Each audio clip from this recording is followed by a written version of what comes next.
ગુજરાતના ખેડૂતો માટે ચિંતાના સમાચાર છે. ભર શિયાળે ચોમાસા જેવો માહોલ બની શકે છે. ભર શિયાળે ચોમાસા જેવો માહોલ બનશે. જગતના તાતના માથે ફરી મોટી ઘાત. ગુજરાતના ખેડૂતો માટે ચિંતાના સમાચાર. નવા વર્ષના પ્રારંભે જ ખેડૂતો પર આકાશી આફત. ઓક્ટોબરનો અંત, નવેમ્બરના પ્રારંભે વરસાદ. નવા વર્ષની શરૂઆતમાં ભર શિયાળે ચોમાસા જેવો માહોલ જોવા મળશે. ભૂક્કા બોલાવી દેતી આગાહી કરી છે હવામાન નિષ્ણાંત અંબાલાલ પટેલે. રાજ્યમાં ચોમાસાની વિદાય લીધા બાદ બેવડી ઋતુનો અહેસાસ થઈ રહ્યો છે. વહેલી સવારે ઠંડી અને બપોરે ગરમીના કારણે લોકો ત્રાહિમામ પોકારી રહ્યા છે. સાથે દક્ષિણ ગુજરાતમાં સામાન્ય વરસાદની આગાહી પણ આપવામાં આવી છે. જોકે હવે નવા વર્ષની શરૂઆતને લઈને વાતાવરણ કેવું રહેશે તેને લઈને હવામાન નિષ્ણાંત અંબાલાલ પટેલે આગાહી કરી છે. નવા વર્ષની શરૂઆતમાં પણ વાતાવરણનો બદલાવ જોવા મળશે અને વરસાદ થશે. અંબાલાલના મતે 22 ઓક્ટોબર સુધીમાં દક્ષિણ ગુજરાતના ભાગોમાં વાદળછાયું વાતાવરણ રહેશે અને સામાન્ય વરસાદની આગાહી છે. બંગાળના ઉપસાગરમાં એક સિસ્ટમ અને અરબી સમુદ્રની સિસ્ટમ મજબૂત થશે. બંને સિસ્ટમના કારણે 4 નવેમ્બર સુધીમાં ભર શિયાળે ચોમાસા જેવો માહોલ સર્જાશે. માસના અંતમાં અને નવેમ્બર તારીખ 4-5 સુધીમાં ભર શિયાળે જાણે ચોમાસું આવ્યું હોય તેવો માહોલ સર્જાવાની શક્યતા રહેશે. ત્યારબાદ તારીખ 18-11 બાદ પણ બંગાળ ઉપસાગરમાં એક પછી એક સિસ્ટમ બનતી જશે. અંબાલાલના મતે સૌરાષ્ટ્રમાં ભારે વરસાદની શક્યતા રહેશે. કચ્છ, ઉત્તર ગુજરાતના ભાગોમાં પણ વરસાદની શક્યતા રહેશે. ઓક્ટોબરના એન્ડમાં પણ મજબૂત વેસ્ટર્ન ડિસ્ટર્બન્સ સક્રિય થશે, જેના લીધે દેશ સહિત ગુજરાતના ભાગોમાં વરસાદ થવાની શક્યતાઓ રહેશે. ભર શિયાળે ચોમાસા જેવો માહોલ સર્જાશે. ત્યારબાદ દક્ષિણ ભારતમાં અતિ ભારે વરસાદ થવાની શક્યતા છે. તેની અસર ગુજરાતના વાતાવરણ ઉપર થશે.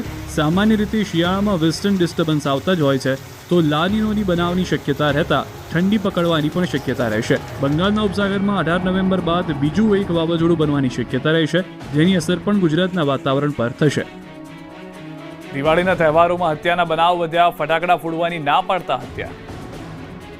પ્રકાશના પર્વ દિવાળીની રાત્રિ જૂનાગઢમાં રક્તરંજિત બની. મધુરમ રોડ પર મોડી રાત્રે ફટાકડા ફોડવાની ના કહેવા બદલ અમૂલ એપાર્ટમેન્ટ નજીક 28 વર્ષીય યુવક દિવ્યેશ ચુડાસમા પર એક મહિલા સહિત 3થી વધુ લોકોએ પાઇપ, ધોકા અને લાકડીના ઘા ઝીકીને જીવલેણ હુમલો કર્યો, જ્યાં યુવકનું મોત થયું. ઘટના બન્યાની ગણતરીની મિનિટોમાં જ એક મહિલા સહિત 3 શકમંદની ધરપકડ કરી પોલીસે વધુ પૂછપરછ હાથ ધરી. આ હત્યાને કારણે અગાઉ ભાઈને ગુમાવી ચૂકેલા અને પિતાનું નિધન થતાં એકલા રહેતા દિવ્યેશના વૃદ્ધ માતા પિતા પર ફાટી પડ્યું. રાત્રે રોડની બંને બાજુએ લોકો ફટાકડા ફોડી રહ્યા હતા. આ સમયે અમૂલ એપાર્ટમેન્ટ નજીક ફટાકડા ફોડવાની બાબતે 28 વર્ષીય દિવ્યેશ ચુડાસમાની અમૂલ એપાર્ટમેન્ટમાં રહેતી વ્યક્તિ વચ્ચે ઉગ્ર બોલાચાલી થઈ અને હુમલામાં મૃતક દિવ્યેશનો મિત્ર નિશિત રાહુલભાઈ વાઘેલા નામનો યુવક પણ ઇજાગ્રસ્ત થયો. પોલીસે આ કેસમાં સીસીટીવી ફૂટેજની તપાસ શરૂ કરી. દિવાળીની રાત્રે રાજકોટ પણ રક્તરંજિત થયું. રાજકોટમાં 15 કલાકમાં 4 વ્યક્તિઓની હત્યાથી મચ્યો હાહાકાર. પ્રદ્યુમનનગર પોલીસ સ્ટેશન વિસ્તારના CLF ક્વાર્ટરમાં 30 વર્ષીય યુવકની છરીના ઘા ઝીકી હત્યા થઈ. યુવકનું કમલ મુળિયા હોવાનું ખુલ્યું છે. સમગ્ર મામલાની જાણ થતાં ડીસીપી ક્રાઇમ સહિતના ઉચ્ચ અધિકારીઓ ઘટના સ્થળે પહોંચ્યા. આરોપીઓને ઝડપી લેવા કવાયત હાથ ધરી. હાલ તો તહેવારો પર શહેરમાં ગુનાખોરી વધતા દિવાળીનો તહેવાર લોહિયાળ બન્યો. છોટાઉદેપુર જિલ્લામાં પૌત્રે દાદાની હત્યા કરતા ચકચાર મચી. બાઇકની ચાવી પર થયેલા ઝઘડાએ હિંસક સ્વરૂપ ધારણ કર્યું. બોડેલીના ખડકલા ગામે કાકા અને ભત્રીજા વચ્ચે બાઇકની ચાવી બાબતે ઝઘડો થયો. ઝઘડામાં દાદા વચ્ચે પડતા પૌત્રએ લાકડી મારતા તેમનું મોત થયું. વડીલના મોતથી ગામમાં રેરાટી વ્યાપી ગઈ. હત્યારા કાનજી ભીલને પોલીસે ગણતરીની કલાકોમાં ઝડપી પાડી કાયદેસરની કાર્યવાહી હાથ ધરી. પત્નીએ પતિ પર કર્યો એસિડ એટેક. કારણ હતું આડા સંબંધની શંકા. અમદાવાદના સેટેલાઇટ વિસ્તારમાં દિવાળીના દિવસે સંબંધોને શર્મસાર કરતી એક ચોંકાવનારી ઘટના બની, જ્યાં પત્નીએ પોતાના પતિ પર જ એસિડથી હુમલો કર્યો. પતિના અન્ય સ્ત્રી સાથેના આડા સંબંધોની આશંકાએ રોષે ભરાયેલી પત્નીએ આ ખતરનાક કૃત્યને અંજામ આપ્યું. સેટેલાઇટ વિસ્તારમાં રહેતા દંપતીના 2 વર્ષ પહેલા પ્રેમ લગ્ન થયા. જોકે છેલ્લા કેટલાક સમયથી પત્નીને તેના પતિના ચારિત્ર્ય પર શંકા હતી. તેને આશંકા હતી કે પતિના અન્ય સ્ત્રી સાથે અનૈતિક સંબંધ છે. આ જ વાતથી રોષે ભરાઈ પત્નીએ પોતાના પતિ દિવાળીની રાત્રે જ્યારે પતિ સૂતા હતા ત્યારે પહેલા તેના પર ગરમ પાણી નાખ્યું અને ત્યારબાદ એસિડથી હુમલો કરી દીધો. એસિડ એટેકના કારણે યુવક ગંભીર રીતે દાઝી ગયો. તેને તાત્કાલિક સારવાર માટે નજીકની હોસ્પિટલમાં ખસેડવામાં આવ્યા, જે તેની હાલત નાજુક હોવાનું જાણવા મળી રહ્યું છે. આ ઘટના અંગે ઇજાગ્રસ્ત પતિએ પત્ની વિરુદ્ધ પોલીસ ફરિયાદ નોંધાવી. સેટેલાઇટ પોલીસે ફરિયાદના આધારે ગુનો દાખલ કરીને હુમલો કરનાર પત્નીની ધરપકડ સહિતની વધુ કાયદાકીય તપાસ હાથ ધરી છે. ઢોર ચરાવવા જેવી સામાન્ય બાબતે થઈ મારામારી, 8 લોકો ઘાયલ. ખેતરમાં મારામારી, મહિલા પુરુષો બાળકો સાથે મારામારી. આ દ્રશ્યો છે દાહોદના ધામરડા ગામના. જ્યાં ઢોર ચરાવવા જેવી બાબતે મારામારી થઈ. સ્થાનિકોનો આક્ષેપ છે કે ધામરડા ગામમાં એક વ્યક્તિ ઢોર ચરાવી રહ્યો હતો. તે જ સમયે કેટલાક લોકો ત્યાં ધસી આવ્યા અને ઢોર ચરાવનારને માર માર્યો. આ જોઈને આસપાસના લોકો ત્યાં દોડી આવ્યા અને ઢોર ચરાવનારને બચાવવાનો પ્રયાસ કર્યો. જોકે અજાણ્યા 10 થી 15 લોકોએ આસપાસના બચાવવામાં આવેલા લોકોને પણ માર માર્યો. આ બનાવમાં મહિલા, બાળકો અને પુરુષ સહિત 8 લોકો ઘાયલ થયા. બનાવ બાદ ઘાયલોને સારવાર માટે હોસ્પિટલ ખસેડાયા તો પોલીસની ટીમ પણ સ્થળ પર પહોંચી હતી. જોકે હજુ સુધી સ્પષ્ટ નથી થયું કે અજાણ્યા શખ્સોએ મારામારી આખરે કેમ કરી, પરંતુ ધામરડા ગામમાં મારામારીનો વિડીયો હાલ વાયરલ થયો છે. વિડીયોના આધારે પોલીસે પણ તપાસ શરૂ કરી છે. નજર હટી અને દુર્ઘટના ઘટી. દમણમાં એક બનાવ સીસીટીવીમાં કેદ. દમણના રાજીવ ગાંધી સેતુ પર ભયાનક અકસ્માત સર્જાયો. રિક્ષા અને કાર વચ્ચે ધડાકાભેર અથડામણ થઈ. આ અકસ્માતમાં રિક્ષા ચાલક સહિત 3 થી વધુ લોકોને ઈજા પહોંચી. ઘટનાનો લાઈવ વિડીયો પુલ પરથી પસાર થતી કારના ડેશબોર્ડમાં કેદ થયો છે અને સોશિયલ મીડિયા પર ઝડપથી વાયરલ થઈ રહ્યો છે. દ્રશ્યોમાં સાફ જોઈ શકાય છે કે પુલ પર એક સફેદ રંગની રિક્ષા રોડ પર અચાનક રોંગ સાઈડમાં ચડી જાય છે. રિક્ષામાં પ્રવાસીઓ પણ બેઠેલા દેખાય છે. રિક્ષા ચાલકે સ્ટીયરિંગ પરનો કાબુ ગુમાવ્યો અને રિક્ષા ટ્રાફિકથી ધમધમતા રોડ પર રોંગ સાઈડમાં વળી જાય છે અને બસ તે જ ક્ષણે સામેથી આવતી કાર સાથે અથડાય છે. કારની ટક્કર એટલી જોરદાર હતી કે રિક્ષા પુલના ફૂટપાથની રેલિંગ સાથે અથડાઈને અડધી ફૂટપાથ પર ચડી જાય છે. આ બનાવમાં રિક્ષા ચાલક સહિત 3 થી વધુ લોકો ઘાયલ થયા. જોકે બનાવ બાદ વાહન ચાલકનું કહેવું છે કે જો ટક્કર વધુ જોરદાર હોત તો રિક્ષા ફંગોળાઈને પુલ પરથી પણ પડી શકી હોત. રફતારનો આતંક. દિવાળીનો તહેવાર બે પરિવાર માટે માતમનો દિવસ બની ગયો. દિવાળીની રાત્રે જ રફતારનો આતંક જોવા મળ્યો. વડોદરાના ડભોઈ બોડેલી રોડ ઉપર દિવાળીની રાત્રે ગમકવાર અકસ્માતમાં 7 પૈકી 2ના સ્થળ પર જ મોત થયા, જ્યારે અન્ય 5 લોકોને ઈજા પહોંચી. સ્ટીયરિંગ પર કાબુ જતા કાર રોડની બાજુની ખાડીમાં પલટી ગઈ.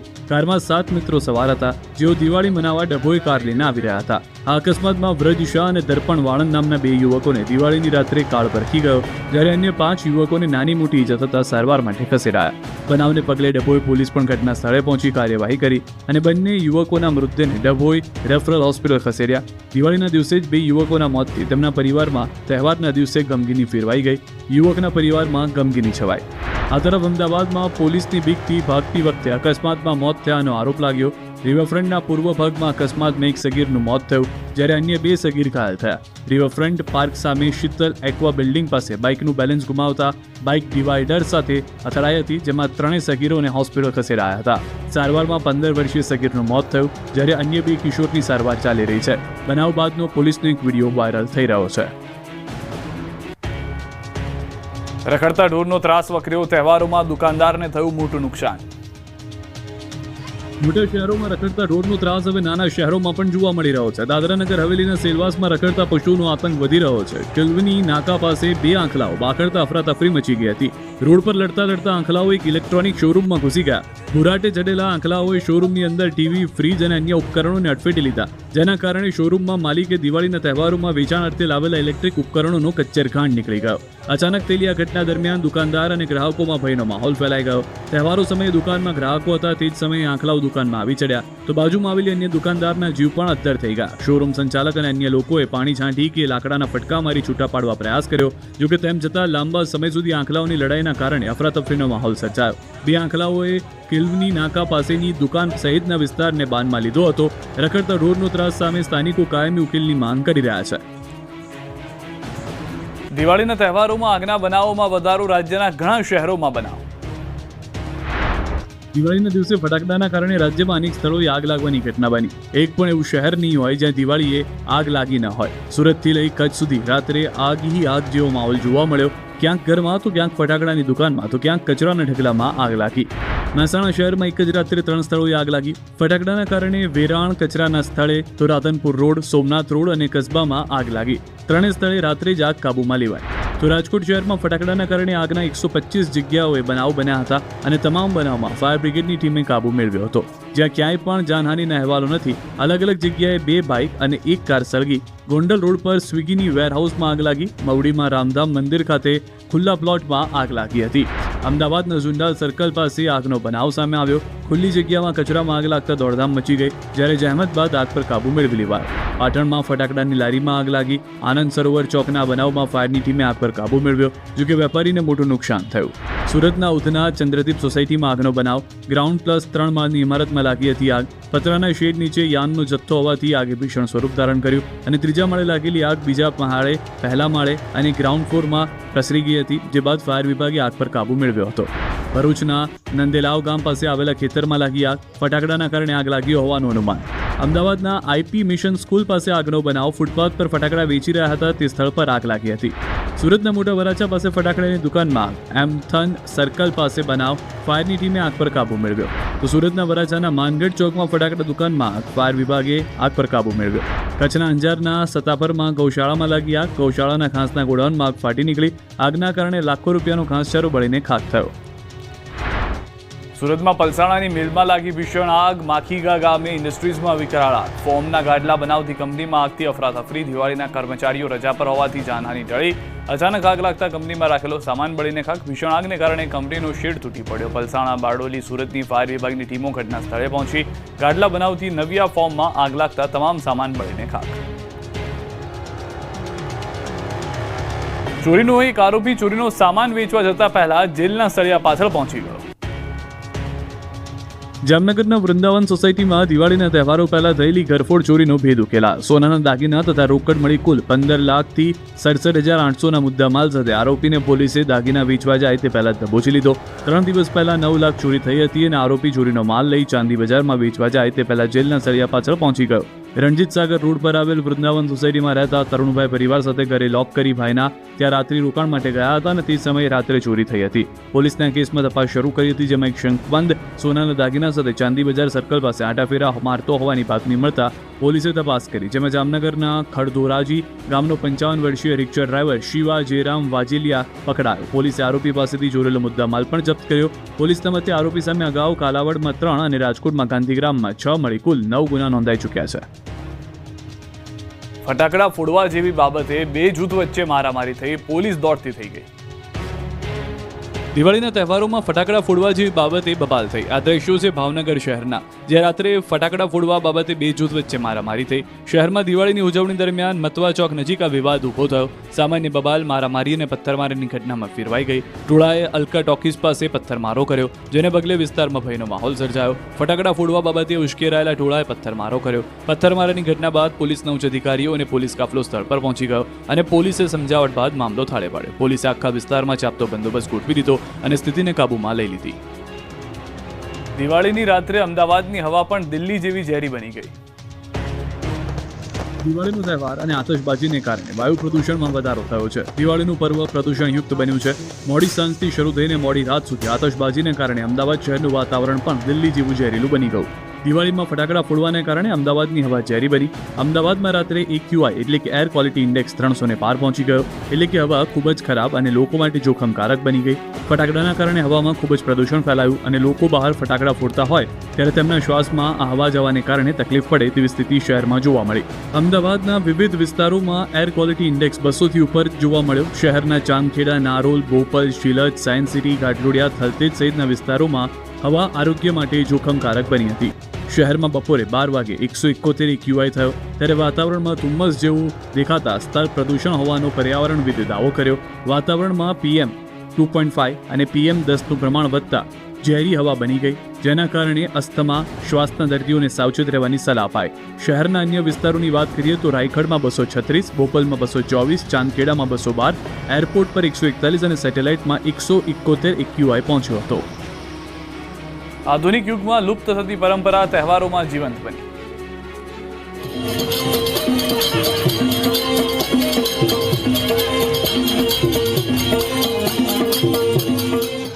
મોબાઈલના યુગમાં સદીઓ જૂની પૌરાણિક પરંપરા પણ વિસરાઈ રહી છે. જો કે દિવાળીના તહેવારમાં ઘણા વિસ્તારમાં આવી સાંસ્કૃતિક પરંપરા આજે પણ થોડા ઘણા અંશે જીવંત જોવા મળી. આમ તો ભવાઈ અને નાટકો જેવા શબ્દો આજે બાળકો ફક્ત પુસ્તકમાં જ વાંચી શકે છે, પરંતુ તેને રૂબરૂ થઈ શકતા નથી. જામનગર જિલ્લામાં આવેલા જોડિયા તાલુકાના જસાપર ગામે છેલ્લા 60 વર્ષ જૂની આ પરંપરા જાળવી રાખવા પ્રયાસ કરવામાં આવી રહ્યો છે. ગૌ સેવાના લાભાર્થે નવયુવાનો દ્વારા નાટક ભજવવામાં આવે છે. ત્યારે દિવાળીની રાત્રે પાવાગઢનું પતન અને ઊંચા ખોરડાની ખાનદાની નામના નાટક રજૂ કરાયા. ફિલ્મ અને વેબ સિરીઝના યુગમાં રંગભૂમિના નવી પેઢીના યુવાનોના પાત્રો નિહાળવા મોટી સંખ્યામાં ગ્રામ્ય વિસ્તારના લોકો ઉમટી પડ્યા. આ ઉપરાંત બહારગામ રહેતા જેવા કે સુરત, નવસારી, અમદાવાદ, મુંબઈથી દિવાળીના દિવસે નાટક જોવા માટે માદરે વતનમાં લોકો ખાસ આવે છે. અને હાલના આધુનિક યુગમાં લુપ્ત થતી સાંસ્કૃતિક નાટક ભજવીને મનોરંજન સાથે સંસ્કૃતિને ઉજાગર કરતા પાત્રોને યથાશક્તિ ઘોર સ્વરૂપે દાન આપી પ્રોત્સાહિત કરવામાં આવે છે. તહેવારોમાં રોશનીથી ઝગમગી ઉઠ્યા શહેરો, મંદિરોનો વિશેષ શણગાર. અમદાવાદમાં દિવાળીના પર્વે અદ્ભુત નજારો જોવા મળ્યો. સમગ્ર શહેર રોશનીમાં ઝગમગી ઉઠ્યું. ખાસ કરીને સાબરમતી રિવરફ્રન્ટને વિશેષ રીતે શણગારવામાં આવ્યું. દીવાઓ, લાઇટ્સ અને રંગબેરંગી શણગારથી રિવરફ્રન્ટને દુલ્હનની જેમ સજાવવામાં આવ્યો, જેને જોવા નગરજનો અને પ્રવાસીઓ મોટી સંખ્યામાં હાજરી આપી હતી. આ અદ્ભુત શણગારનો ડ્રોન નજારો સામે આવ્યો. દિવાળી પર્વે વડોદરા શહેરના માર્ગો પર વિવિધ થીમ સાથે વડોદરા મહાનગરપાલિકા દ્વારા રોશની કરવામાં આવી. આ વર્ષે વિદેશમાં ક્રિસમસ સમયે થતી રોશની અને તેના પણ બેલ્જિયમમાં થતી રોશનીની થીમમાં જે આપણા દિવાળીના તહેવારને અનુરૂપ થીમ છે. આ ઉપરાંત અકોટા, દાંડિયા બજાર, બ્રિજ, કાલાખોડા, માંડવી ગેટ, ચકલી સર્કલ, સુશેન સર્કલ સહિતના સ્થળોએ પણ અલગ અલગ થીમ પર રોશની અને શણગાર કરવામાં આવ્યા, જેને લઈને લોકોમાં પણ ભારે ઉત્સાહ જોવા મળ્યો. શક્તિપીઠ અંબાજી મંદિર લાઇટિંગની રોશનીથી ઝગમગી ઉઠ્યું. અંબાજી મંદિર ઉપર કરવામાં આવેલી રોશની શ્રદ્ધાળુઓમાં પણ આકર્ષણનું કેન્દ્ર બની. પ્રભુ રામના આગમનની જાણે રાહ જોતા હોય તેમ માત્ર બજાર કે મંદિર જ નહીં, રહેણાંકોમાં પણ ગૃહિણીઓ દ્વારા દીવડા પ્રગટાવી ઘર આગળ રોશની કરવામાં આવી. મંદિરોમાં પણ પૂજારીઓ રંગોળી સાથે દીવડા પ્રગટાવી દિવાળીની પર્વની ઉજવણી કરે છે. તેમાં પણ ધનતેરસ પર 5, કાળી ચૌદસના દિવસે 11 અને દિવાળીના દિવસે 21 દીવડા પ્રગટાવી એક પ્રથા વર્ષોથી ચાલી આવી રહી છે. નર્મદામાં સ્ટેચ્યુ ઓફ યુનિટી ખાતે વિવિધ રોશનીથી કરાયો શણગાર. નર્મદાના એકતાનગરમાં 31 ઓક્ટોબરે સરદાર વલ્લભભાઈ પટેલની 150મી જન્મ જયંતિના અવસરે પ્રધાનમંત્રી નરેન્દ્ર મોદીની ઉપસ્થિતિમાં રાષ્ટ્રીય એકતા દિવસની ઉજવણી થશે. ત્યારે સ્ટેચ્યુ ઓફ યુનિટી ખાતે પ્રથમવાર દિવાળીના પ્રકાશના પર્વની ઉજવણી ધામધૂમપૂર્વક કરવામાં આવી રહી છે. જ્યાં વેલી ઓફ ફ્લાવરથી મુખ્ય માર્ગ સુધી જતા 140 મીટર લંબાઈના વોકવેને 7 અલગ અલગ ભાગમાં થીમ આધારિત ગ્લો ટનલમાં પરિવર્તિત કરવાનું આયોજન કરવામાં આવ્યું છે. Statue of Unity, jungle safari, cactus garden, butterfly garden, ઉત્તરવાહિની નર્મદા પરિક્રમા, વિવિધ ધાર્મિક સ્થળો તેમજ અંતરિક્ષ જેવી થીમ પર લાઇટિંગ કરવામાં આવી છે. કેવડિયામાં કુલ 7.6 કિલોમીટરમાં અદ્ભુત કલાત્મક થીમ આધારિત લાઇટિંગથી સજ્જ કરાતા પ્રવાસીઓમાં આકર્ષણનું કેન્દ્ર બન્યું છે. દિવાળી તથા રાષ્ટ્રીય એકતા દિવસ અનુલક્ષી કેવડિયાને અદ્ભુત શણગાર કરવામાં આવ્યો છે. આ લાઇટિંગમાં 5 કરોડ LED લાઇટ વાપરવામાં આવી છે. પ્રવાસીઓ માટે અહીં તમામ વ્યવસ્થા ફ્રી કરવામાં આવી છે અને બસથી માંડી તમામ સુવિધા કરતા પ્રવાસીઓમાં ખુશી જોવા મળી રહી છે. ખેડા અને ડાકોરમાં અન્નકૂટનો લૂંટવાનો પ્રસંગ. દેશમાં 2 મંદિરમાં જ આ પ્રથા છે પ્રચલિત. સુપ્રસિદ્ધ યાત્રાધામ ડાકોરમાં દિવાળીના બીજા દિવસે ઠાકોરજીને અન્નકૂટ ધરાવવામાં આવે છે, જે વર્ષોથી પરંપરા મુજબ આસપાસના ગામના ક્ષત્રિયોને અન્નકૂટ રૂપી પ્રસાદને લેવા આમંત્રણ આપવામાં આવે છે. બપોરે 12 કલાકે અન્નકૂટ પીરસવામાં આવે છે અને લગભગ બપોરે 2:20 વાગે મંદિરના દરવાજા ખોલતાની સાથે જ આ અન્નકૂટને લૂંટવામાં આવે છે. મંદિરના દ્વાર ખુલતા જ લોકો અન્નકૂટ લૂંટવા તૂટી પડતા હોય છે. જય રણછોડના નાદ સાથે અન્નકૂટને લૂંટવામાં આવે છે. આસપાસના ગામના ચોક્કસ વર્ગના લોકોને મંદિર પ્રશાસન દ્વારા આમંત્રણ આપવામાં આવે છે અને પરંપરા મુજબ આ અન્નકૂટને લૂંટવામાં આવે છે. આ વખતે અન્નકૂટમાં 151 મણ, જેમાં બુંદી, ભાત, મીઠાઈ, ફ્રૂટ સહિતના મિષ્ટાનની મહાપ્રસાદી હોય છે. લગભગ 11 મિનિટમાં અન્નકૂટનો તમામ પ્રસાદ લૂંટી લેવામાં આવે છે. આ નજારો જોવા પણ અનેક લોકો મંદિરમાં ઉમટી પડતા હોય છે. કહેવાય છે કે ભારતમાં 2 જ મંદિરમાં અન્નકૂટ લૂંટવાની પરંપરા છે, જેમાં એક રાજસ્થાનના નાથ દ્વારા અને બીજું ગુજરાતમાં આવેલા કાળિયા ઠાકોરની ભૂમિ એવા ડાકોરમાં. અહીં કોઈ અનિચ્છનીય બનાવ ન બને તે માટે જિલ્લા એસપી સહિત ડીવાયએસપી અને પોલીસ અધિકારીઓનો કાફલો ખડે પગે રહે છે. જૂનાગઢ જિલ્લાના ગ્રામ્ય પંથકમાં 4 પગનો આતંક. વથલી બાદ વિસાવદર તાલુકામાં દીપડાના હુમલાની ઘટનાથી ખળભળાટ મચ્યો.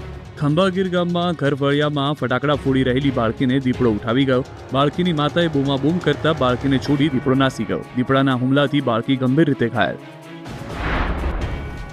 સુરતના ભાટના વિસ્તારમાં લુમ્સ કચરો નિકાલ કરનાર બેફામ. અવધ ટેક્સટાઇલ હબ માર્કેટ પાસે લુમ્સનો કચરો સળગાવ્યો. જાહેરમાં કચરો સળગાવતા સ્થાનિકો પરેશાન. પ્રદૂષણ ફેલાતું હોવા છતાં જીપીસીબી કુંભકર્ણની નિંદ્રામાં.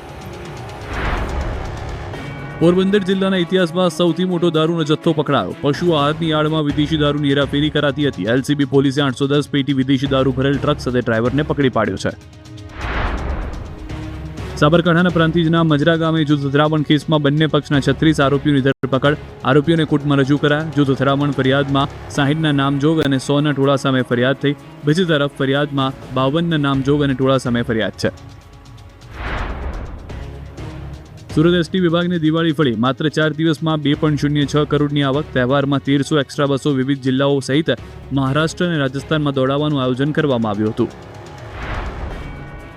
દાહોદમાં ફટાકડા ફોડવા જતા એક યુવક ગંભીર રીતે ઘાયલ થયો. યુવક તાપણું કરતા બાળક પાસેથી સુતળી બોમ્બનું પેકેટ લઈને પહોંચ્યો હતો અને તાપણામાં એક બોમ્બ મૂક્યો હતો અને બંને હાથમાં 2 બોમ્બ પકડી રાખ્યા હતા. ત્યારે જ અચાનક વિસ્ફોટ થતા તેના બંને હાથની આંગળીઓ તથા આંખોને ઈજા થઈ હતી. જોકે બાળક ભાગી જતા તેમનો બચાવ થયો હતો. અમરેલીના ગીરના જંગલ વિસ્તારમાં માલધારીઓએ દિવાળીનો પર્વ પરંપરાગત રીતે ઉજવ્યો. પોતાના પાલતુ પશુઓ ખાસ કરીને ભેંસના શિંગડા પર દીવડા પ્રગટાવી અનોખી રીતે દિવાળીની ઉજવણી કરી. આ પરંપરા વર્ષો જૂની છે. લાગણીસભર રિવાજ તરીકે જીવંત રાખવામાં આવી રહી છે. દિવાળીના પર્વ પર ડાયમંડ સિટી સુરતની ડાયમંડની ચમકમાં વધારો થયો. દુબઈ સિંગાપુરની ટક્કર મારે તેવા સુરત શહેરનો આકાશી નજારો સામે આવ્યો. ભવ્ય રોશનીથી ઝળહળી ઉઠી ડાયમંડ સિટી. શહેરના બ્રિજ અને ઊંચી ઇમારતને લાઇટિંગથી સજાવવામાં આવી. સરકારી કચેરીઓને પણ રોશનીથી શણગારાઈ. એશિયાનું સૌથી મોટું કાપડ માર્કેટ પણ દુલ્હનની જેમ સજાવવામાં આવ્યું હતું. પડતર દિવસે યાત્રાધામ શામળાજી મંદિરે અન્નકૂટ મહોત્સવ ઉજવવામાં આવ્યો હતો. સવારે ગોવર્ધન પૂજાના સમયે શામળિયાને અન્નકૂટ ધરાવાયો, જેમાં અનેક મીઠાઈઓ, ફરસાણ અને શાકભાજી ભોગ તરીકે અર્પિત કરવામાં આવ્યા હતા. તહેવારોમાં અમદાવાદ રેલવે સ્ટેશન પર મુસાફરોની ભારે ભીડ જામી. છઠ પર્વ નિમિત્તે અમદાવાદથી વિશાળ સંખ્યામાં શ્રદ્ધાળુઓ રવાના થઈ ગયા. શહેરના મુખ્ય રેલવે સ્ટેશનો પર ભારે ભીડ જોવા મળી. મુસાફરોની સલામતી અને વ્યવસ્થાને ધ્યાનમાં રાખીને આરપીએફ દ્વારા ખાસ વ્યવસ્થાઓ અમલમાં મૂકવામાં આવી. કેન્દ્રીય ગૃહ અને સહકાર મંત્રી અમિત શાહના જન્મદિવસ નિમિત્તે તેમનું તંદુરસ્ત સ્વાસ્થ્ય બની રહે તેવી પ્રાર્થના સાથે બહુચરાજી ખાતે અમદાવાદ મનપાના પૂર્વ standing committee chairman Hitesh Barot અને તેમના પરિવાર દ્વારા 3 દિવસનો સતચંડી પાઠ અને હવનનું આયોજન કરવામાં આવ્યું. અમદાવાદના મકરબા પોલીસ હેડક્વાર્ટર ખાતે પોલીસ સંભારણા દિવસ પરેડ યોજાઈ. દેશભરમાં શહીદ થયેલા પોલીસ અને સીએપીએફના 191 જવાનો સલામી આપી શ્રદ્ધાંજલિ આપવામાં આવી. શહીદ જવાનોને પરેડ બાદ શહીદ જવાનોની યાદમાં વૃક્ષારોપણ કરવામાં આવ્યું હતું. અરવલ્લીમાં દિવાળીની રાત્રે ડુંગરના શિખરે પ્રગટતું થયું 13 ફૂટ ઊંચું મેરાયું. આધુનિક યુગમાં ગ્રામ્ય સંસ્કૃતિની અનેક પરંપરાઓ કાળની ગરતામાં વિલય પામી ગઈ છે. ત્યારે કેટલીક પરંપરાઓ આજે પણ પોતાના અસ્તિત્વનો દીવો પ્રગટાવી જીવંત છે. અરવલ્લી જિલ્લાના મોડાસા નજીક આવેલા શામપુર ગામની એવી જ એક અનોખી પરંપરા. અરવલ્લીમાં દિવાળીનો ઐતિહાસિક વારસો આજે પણ સચવાયેલો છે. દિવાળીની રાત્રે ડુંગર પર મેરાયું પ્રગટાવી પરંપરા ગ્રામજનોએ જાળવી રાખી. મોડાસામાં દિવાળીની રાત્રે મેરાયું પ્રગટાવવાની પરંપરા આજે પણ છે. શામપુર ગામ નજીક સૌથી ઊંચા ડુંગર પર 13 ફૂટનું મેરાયું પ્રગટાવવાની પરંપરા અકબંધ રહી છે. દર દિવાળીના દિવસે ગામના લોકો 800 ફૂટ ઊંચાઈ પર આવેલા પૌરાણિક મેરાયા પાસે એકઠા થાય છે. હાથમાં શ્રીફળ, ઘી અને પૂજા સામગ્રી લઈને તેઓ વાજતે ગાજતે ડુંગર ચડવા નીકળે છે. શિખરે પહોંચીને સૌપ્રથમ ગામ, પ્રજા અને પશુઓની સુખાકારી માટે પ્રાર્થના થાય છે. ત્યારબાદ વિશેષ પૂજા સાથે મેરાયું પ્રગટાવવામાં આવે છે. એક સમય હતો જ્યારે બાળકો હાથમાં મેરાયું લઈને ગામમાં ફરી આજ દિવાળી, કાલ દિવાળી, કુકુડીઓમાં ઉજવાય દિવાળી જેવા સૂરો સાથે તિલ પુરાવા નીકળતા. પરંતુ સમય જતાં આવા દ્રશ્યો જોવા મળતા નથી. પરંતુ અહીં આ પરંપરાને જાળવી રખાય છે.